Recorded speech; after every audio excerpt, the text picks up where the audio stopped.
الذي أنشأكم وجعل لكم السمع والأبصار والأفئدة قليلا ما تشكرون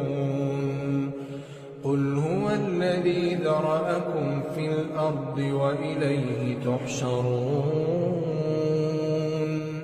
ويقولون متى هذا الوعد إن كنتم صادقين